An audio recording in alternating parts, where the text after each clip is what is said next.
Dans la vallée, j'ai rencontré un poney. Mange ma soupe et je remarque que la soupe peut tirer. S'il vous plaît. Oh, ça va l'entendu. Putain, fais chier sa mère, hein. Il y a bien qui se peut pas faire violencer, là, le mec. Non, pas hurler dans ma maison. C'est la fin du monde.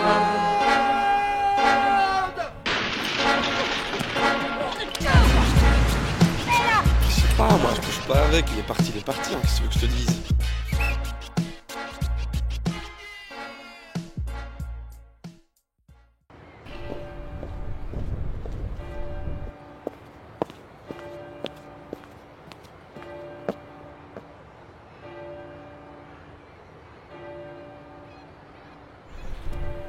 Putain, j'aime pas les gens.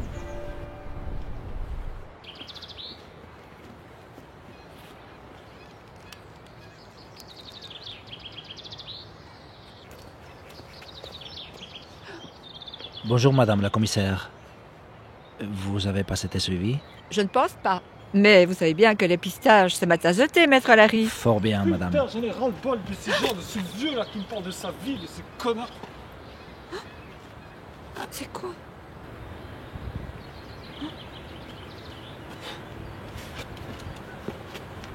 Non, ce n'est rien, c'est le jeune Bilal.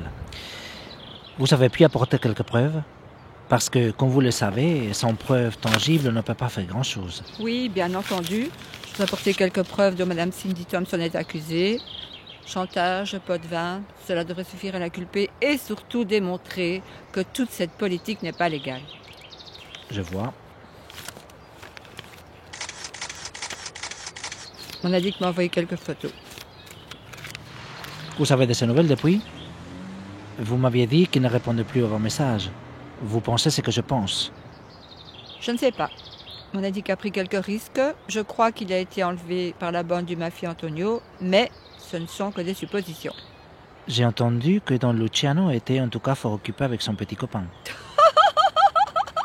Luciano coucherait avec Antonio. Ça, ce serait la meilleure. Un parrain PD, ça devient la mode de nos jours. Mais un parrain qui baisse son complice, ce serait trop fort pour être vrai. Non, madame, je voulais dire que le parrain était en couple avec quelqu'un d'autre. Oh, ne faites pas cette tête. Chacun fait ce qu'il veut avec ses couilles. Surtout les hommes. Oui, enfin, bref, inculper Madame Tonson risque d'être fort compliqué. Mais les photos, c'est pas une preuve assez flagrante, non? Oui, ce n'est pas la question. Antonio possède une entreprise de voitures d'époque. Il détient un marché beaucoup trop important pour le contrer. C'est comme si on avait un hamster devant un lion.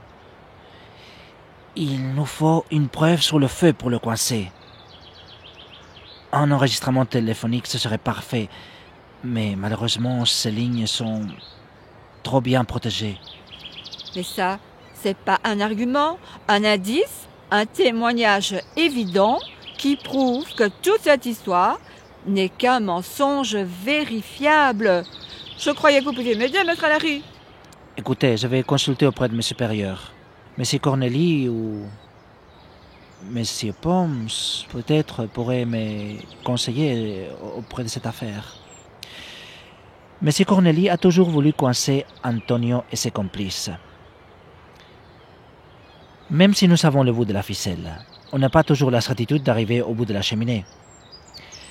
Je vous le répète encore une fois, madame la commissaire. Ces arguments ne feront aucune pression tant que votre indice ne fait pas surface. En gros, ces documents ne servent pas à grand-chose. Mais M. Corneli pourra peut-être nous éclairer sur les démarches à vérifier. Donc, rien n'est perdu. Je vous fais confiance.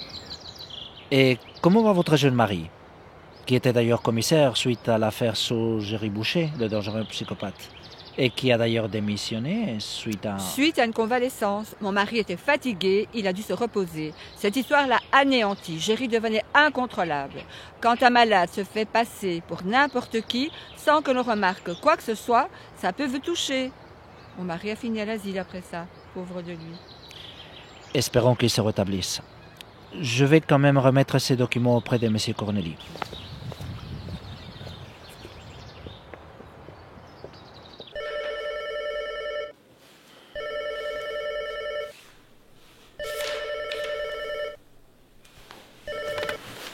Elle, oui. Oui, bien. Oui. Mhm. Oui, on fera comme ça, oui, pas de problème.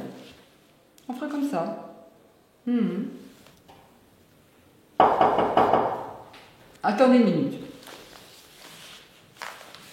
Oui, quoi? Entrez!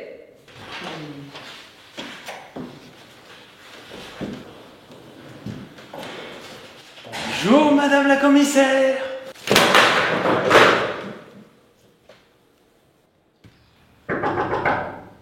Oui, entrez. Bonjour, monsieur Poms. Monsieur Corneli n'est pas là? Non. Malheureusement, monsieur Corneli est parti régler une petite affaire sans importance à propos d'un jeune imbécile qui aurait sauté dans la gueule du loup. Pourquoi? Ah, c'est terrible. Je viens juste de déposer des Des documents. documents compromettants concernant l'affaire de la femme arrogante qui met pression sur son mari. Non, je ne parle pas d'Eliot Ted. Je ne suis au courant de C'est rien. Oui. Monsieur Corneli ne reviendra qu'à partir de lundi. Il est parti en vacances se reposer. Se reposer. Mais je croyais qu'il était parti régler une affaire importante. Vous vous contredisez, maître Poms, là. Et alors? Qu'est-ce que ça vous change? Écoutez, monsieur Poms, je sais que vous êtes impliqué dans quelques affaires douteuses. Pot de vin, dette de jeu. Mais je suis sûr que vous êtes en train de protéger les arrières de ce mercenaire qui gère soi-disant une entreprise de vieilles voitures.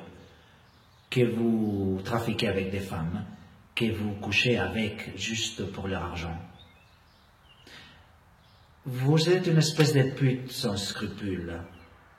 Vous volez les pauvres, vous léchez le cul des riches. Vous savez ce que vous êtes, mon cher. Je ne crache pas mes mots.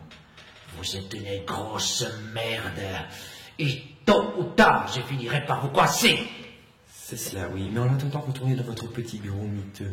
Et traitez-moi encore de merde et j'appelle le service de sécurité qui, lui, vous foutra dans la merde, cher confrère. Je vous aurai tôt ou tard. Et le juge Corneli finira par savoir que vous êtes tous impliqués. Sécurité, sortez-moi le forcené qui me gêne dans mon cabinet. Et tout de suite! Lâchez-moi! Moi, je n'ai pas besoin de nounou pour me protéger.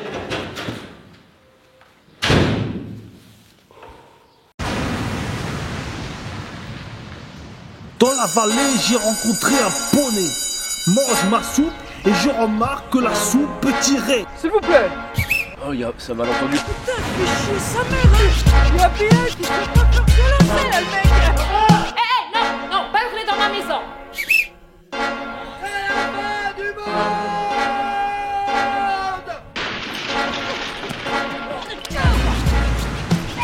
Je sais pas, moi je couche pas avec, il est parti, hein, qu'est-ce que tu veux que je te dise?